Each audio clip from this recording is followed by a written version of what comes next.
जो बापों का बाप है, बाप का काम होता है बच्चों को वर्षा देना, नहीं तो बाप किस बात का। तो वो बाप अपना शरीर न होने से जिस शरीर में मुकर्रर रूप से प्रवेश करता है उसका टाइटल लेता है भाग्यशाली रथ।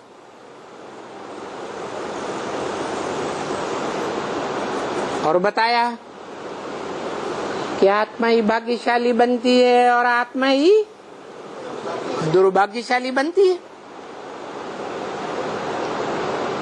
कारण क्या है? बिना कारण के कोई काम होता है क्या?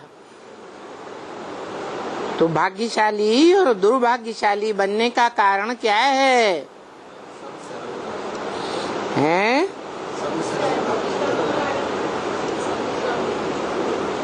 क्या बताया? किसके संग का रंग है? जनमण का संग होता है क्या? संग शरीरधारी का होता है। शरीर की कर्मेंद्रियों से संग लगता है कि बिना शरीर के संग का रंग लगता है। शरीर के द्वारा संग लगता है। और वो बापों का बाप जिसका कोई बाप नहीं है वो क्या कहता है? हैं? बाप बैठकर कहते हैं कि ये भाग्यशाली रथ है।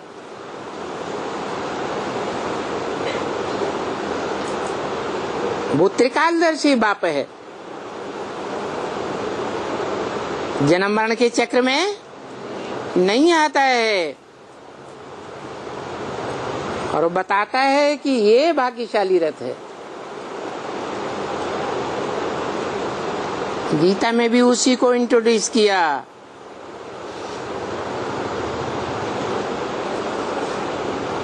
अर्जुन की ओर इशारा किया।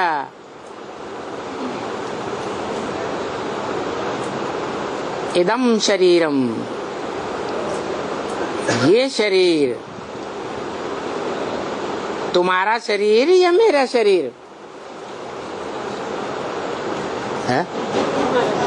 तुम्हारा शरीर। जिसने बोला तुम्हारा शरीर, उसको अपना शरीर तो होता ही नहीं। तो जिसको बोला उसको स्मृति दिलाई, ये तुम्हारा शरीर जो है निमित्त बनता है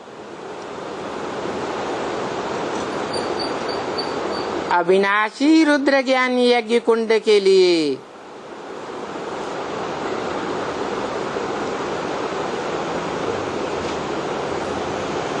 ज्ञान यज्ञ का नाम क्या है? अविनाशी रुद्र यज्ञ। शिव रुद्र यज्ञ नहीं। शिव का तो नाम बदलता ही नहीं। शिव तो बिंदी का नाम है।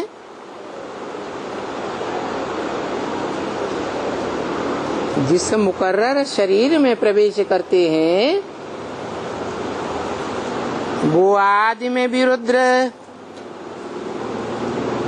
और महामृत्यु महाविनाश के समय भी वो रौद्र रूप धारण करता है, इसलिए रुद्र।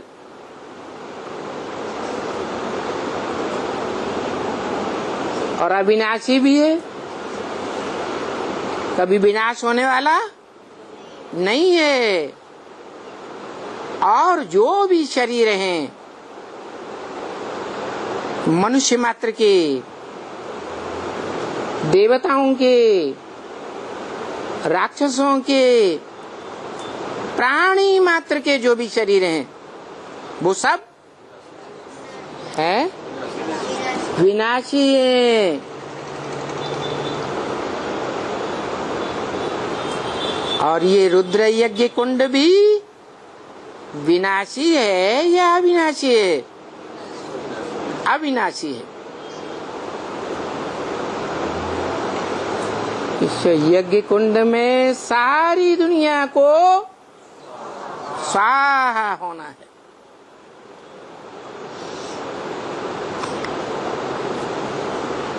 सब समाप्त हो जाएंगे।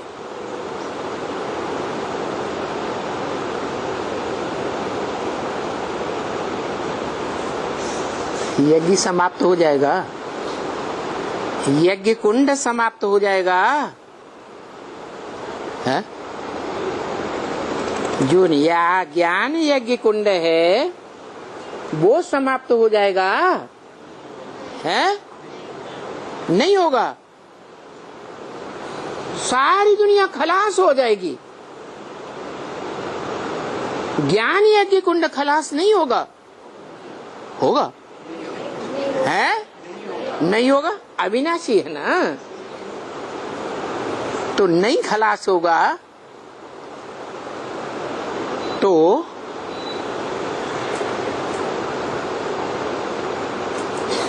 इसे चालू रखने के लिए कोई निमित्त मात्र होगा या नहीं होगा? कौन? सारी दुनिया का तो विनाश हो गया है? है?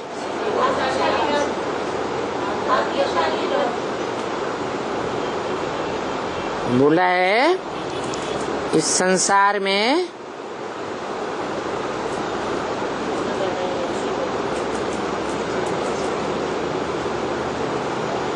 कुछ भी नहीं है जिसका विनाश न हो।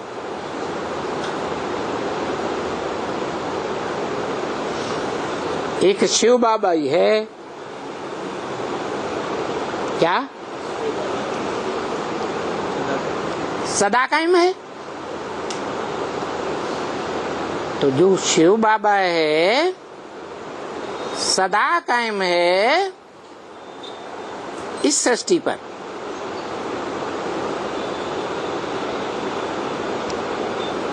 वो अविनाशी है।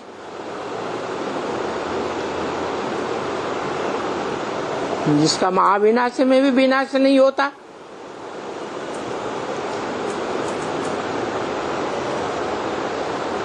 आत्मा का तो किसी का भी विनाश नहीं होता, लेकिन उसके शरीर का भी विनाश नहीं होता। तो दुनिया में सबसे जास्ती भाग्यशाली कौन हुआ है? आत्मा और शरीर के बीच में है। यहाँ परम ब्रह्म की तो बात नहीं आई अभी। बात है आत्मा और शरीर। शरीर 5 तत्वों का पुतला, और पृथ्वी जल वायु अग्नि आकाश, ये 5 तत्व बनते बिगड़ते रहते हैं, नाश नहीं होते। ये एलिमेंट हैं, एलिमेंट का कभी भी नाश नहीं होता।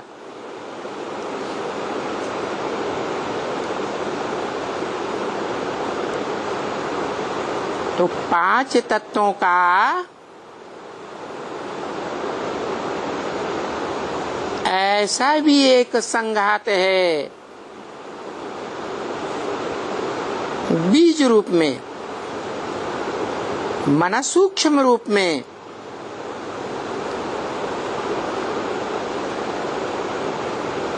जो इस संसार में कोई भी प्राणी मात्र के शरीर नहीं रहेंगे, लेकिन वो बीज रूप शरीर जरूर रहेगा। जिसे गीता में कहा है धर्म क्षेत्रे कर्म क्षेत्रे।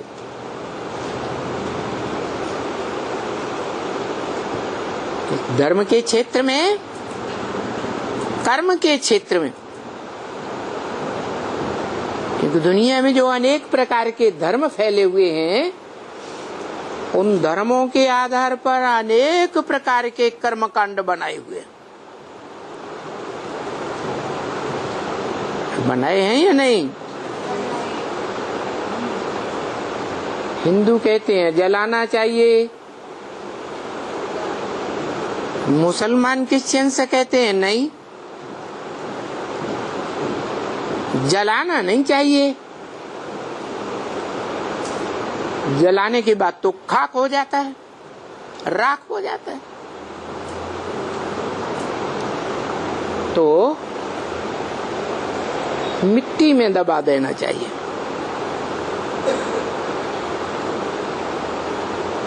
क्योंकि मिट्टी में पांचों ही तत्व विद्यमान हैं।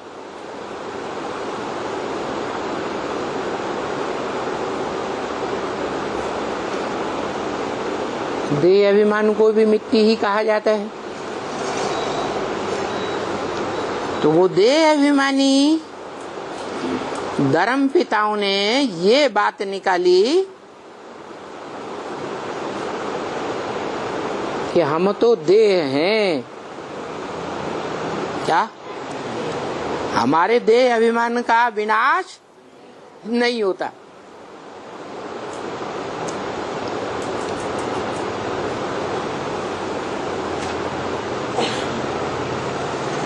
देह का भले विनाश हो जाए, देखने में ना आए, परंतु हमारी बुद्धि में ये बात पक्की है, क्या कि देह को सुरक्षित करके रखना चाहिए।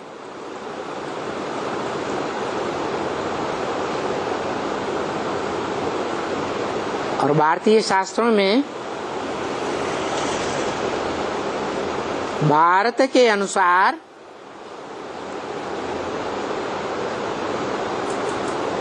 कौन सी ऐसी आत्मा है जो देह रूपी मिट्टी से ही जन्म लेती है और मिट्टी में ही समा जाती है? कौन है? सीता। सीता के लिए गायन है कि मिट्टी से ही, धरणी से ही जन्म लिया और धरणी में ही समा गई।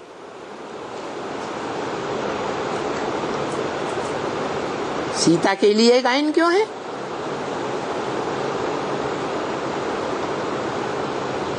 राधा के लिए क्यों नहीं?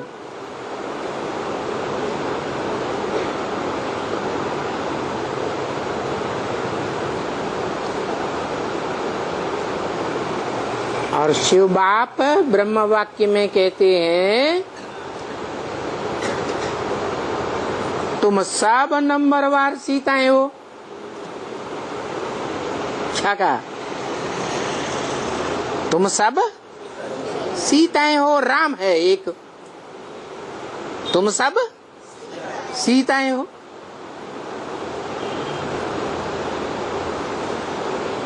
तो जब सब सीताएं हैं नंबरवार, तो सब सीताओं की आखिरी गति, अंतिम गति क्या होगी? है? अरे जो अव्वल नंबर सीता है उसका गायन है, अव्वल नंबर अर्जुन है उसका गायन है, युद्ध स्थिर है उसका गायन है। तो तुम सब सीताएं हो, तो जो भी नंबरवार सीताएं हैं उनका आदि भी देह अभिमान की मिट्टी से है और अंत भी देह अभिमान की मिट्टी में है। मना 100% देह अभिमान को कोई भी मनुष्य आत्मा नहीं छोड़ पाती, सिवाय एक है राम के, जिस राम के लिए बोला है, राम बाप को कहा जाता है। क्या? कृष्ण बच्चे को कहा जाता है। कृष्ण है मनुष्य सृष्टि का पहला पत्ता, राम बाप है बीज। बाप, बाप माने बीज।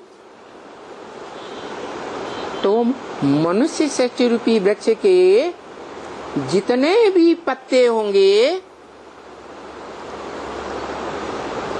वो पहले पत्ते के समान ही होंगे ना? है? होंगे या नहीं होंगे? है? पहला पत्ता ही बीज रूप बाप से जन्म लेता है। तो ज्यादा ताकत किस में होती है? बाप में या बच्चे में? बाप में। और पहला पत्ता सृष्टि के आदि में, जो शास्त्रों में भी दिखाते हैं कि दुनिया में जलमयी हो गई, और पीपल के पत्ते पर पहले कौन आया? कृष्ण आया। तो नई सृष्टि की आदि में सतयुग, सतयुग होता है 16 कला संपूर्ण। बाद में ज्यों ज्यों युगों का परिवर्तन होता है, कलाएं घटती जाती। तो जो जो नए पत्ते निकलेंगे सृष्टि रूपी वृक्ष में, कम कलाओं वाले निकलेंगे या 16 कला संपूर्ण निकलेंगे? कम कलाओं वाले निकलेंगे। और जो सतयुग में आत्माएं 16 कला संपूर्ण होती हैं, वो भी देह का सुख भोगते भोगते, इंद्रियों से सुख भोगते भोगते नीचे गिरती हैं, कलाहीन बनती हैं या स्थिर रहती हैं? कलाहीन बनती है। माने कृष्ण की आत्मा भी कलाहीनता की ओर जाती है, तो 500-700 करोड़ पत्ते भी कलाहीनता की तरफ जाते हैं।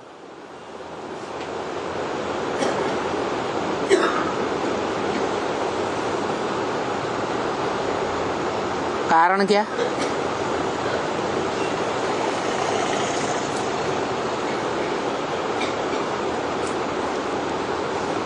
है? कोई कारण है या नहीं है कि 500-700 करोड़ पत्ते सब नीचे उतरते हैं, कलाहीनता की ओर जाते हैं, और एक मनुष्य आत्मा है मनुष्य सृष्टि का बाप, जो संपूर्ण कलाहीन नहीं बनता।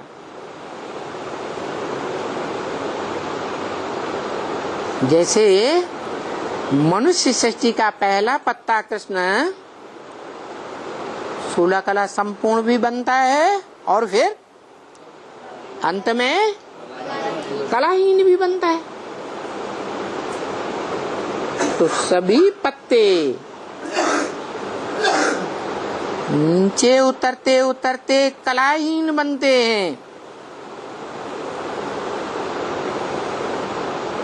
मनुष्य सृष्टि का बीज बाप है। जब मनुष्य सृष्टि रूपी वृक्ष 5000 वर्ष का पूरा बनता है, या उससे पहले भी परिपक्व वृक्ष बनता है,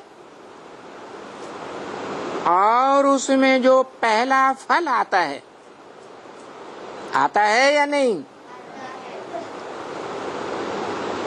उस पहले फल में जो बीज बनता है,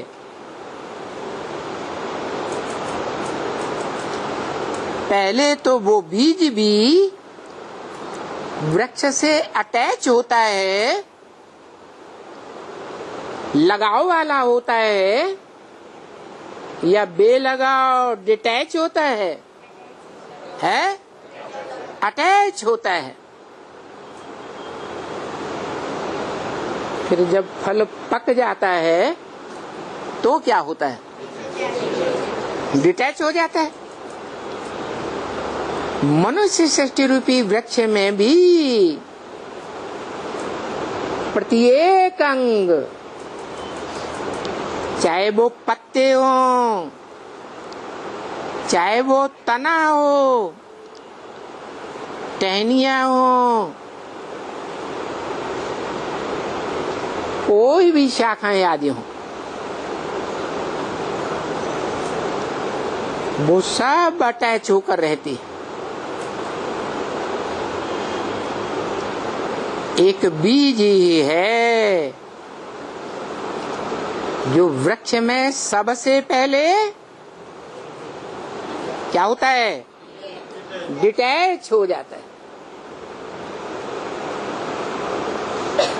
तो मनुष्य सृष्टि का बीज है, मनुष्य सृष्टि का बाप, जिसे शास्त्रों में प्रजापति कहा है।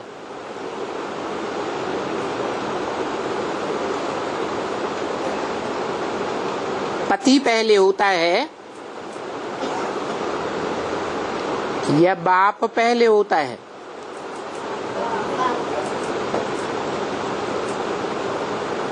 संसार में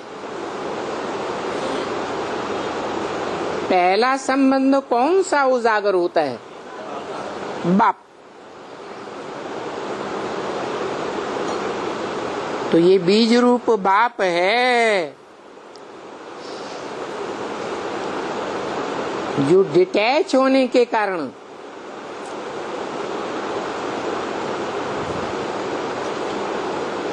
बहुत शक्तिशाली है।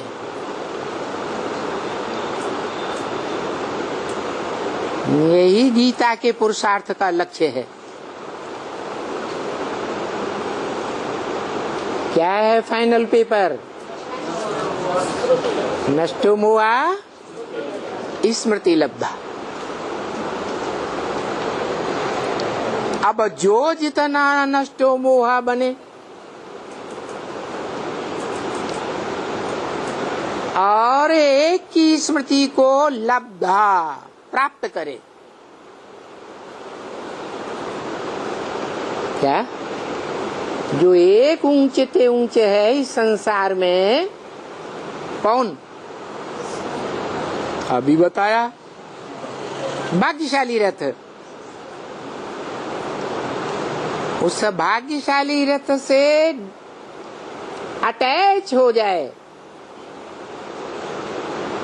सारी दुनिया से तो डिटैच, लेकिन एक से अटैच हो जाए। और जो जितना पहले अटैच हो जाए वो इस मनुष्य सृष्टि रूपी वृक्ष में उतना ही पहले नंबर ले लेगा। लेगा या नहीं लेगा? तो बताया कि जो आत्मा भाग्यशाली बनती है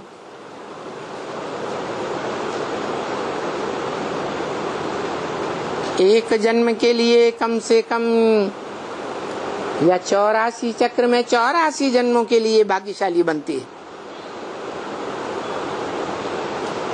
या दुर्भाग्यशाली बनती है। उसका कारण क्या हुआ है? हाँ, अटैच होने की बात है। जैसे बच्चा जन्म लेता है तो बच्चे का अटैचमेंट माँ के साथ होता है। फिर बच्चा बड़ा होता है,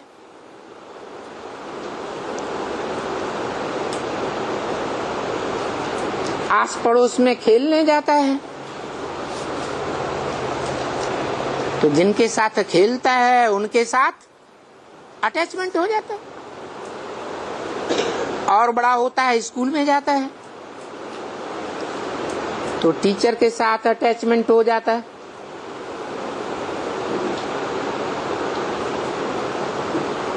समझदार बन जाता है तो बाप की पहचान हो जाती है। बुद्धि में बैठ जाता है, मुझे वर्षा किससे मिलेगा? बाप से मिलेगा। तो अटैचमेंट कहाँ जाता है? बाप में अटैचमेंट चला जाता है। मतलब क्या हुआ?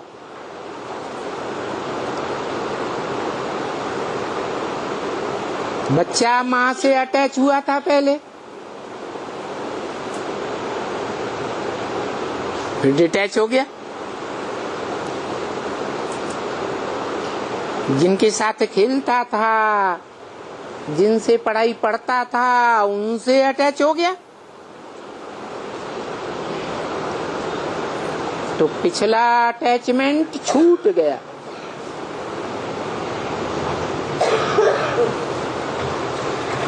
फिर जब समझदार हो गया, समझदार माने समझ किसे कहा जाता है? समझ माने ज्ञान। तो ज्ञान हो गया।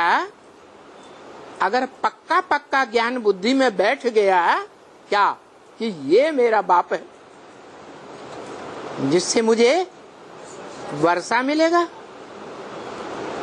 तो वो अटैचमेंट कहाँ बैठ गया? एक बाप में बैठ गया और सबसे अटैचमेंट टूट गया। तो नियम क्या बना?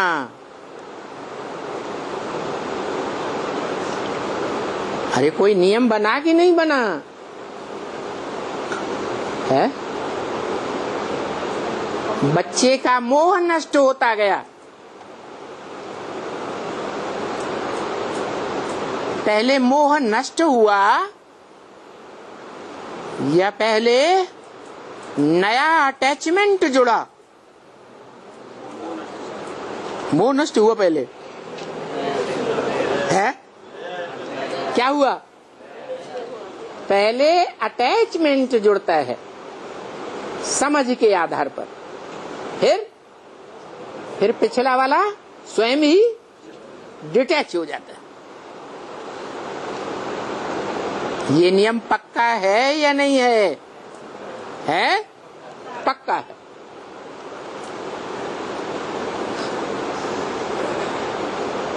तो क्या करना है?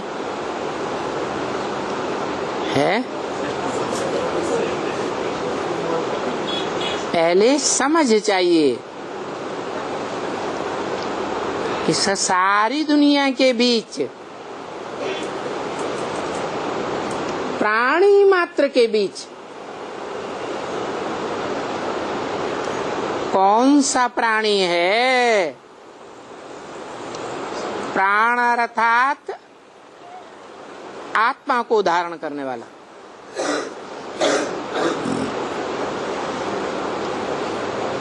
जिसके प्रति बुद्धि का अटैचमेंट जाना चाहिए।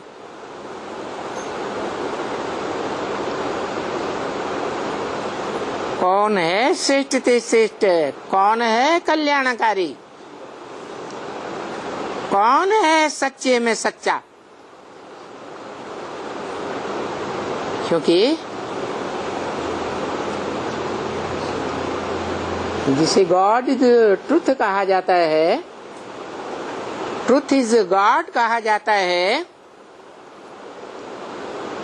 और गॉड इज वन कहा जाता है, वो ट्रुथ, वो सत्य एक है या अनेक है? तो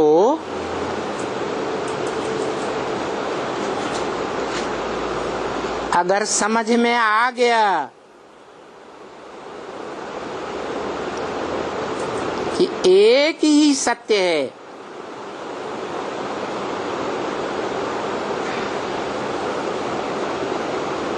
जिसको कहा जाता है गॉड इज ट्रुथ। भारत में कहते हैं सत्यम शिवम सुंदरम।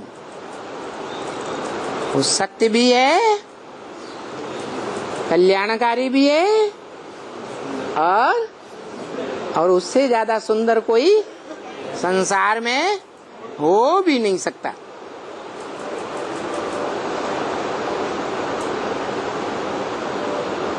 तो जब समझ शक्ति ने, जिसे बुद्धि कहा जाता है, सर्वोपरि,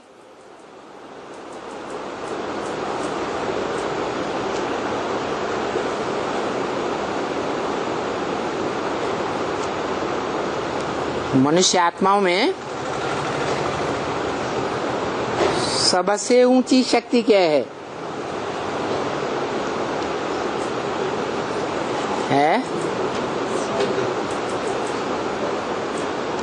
गीता में कहा है इंद्रियाणि परान्याहु, इंद्रियों से परे ज्यादा शक्तिशाली मन है, और मन से भी ज्यादा शक्तिशाली बुद्धि है।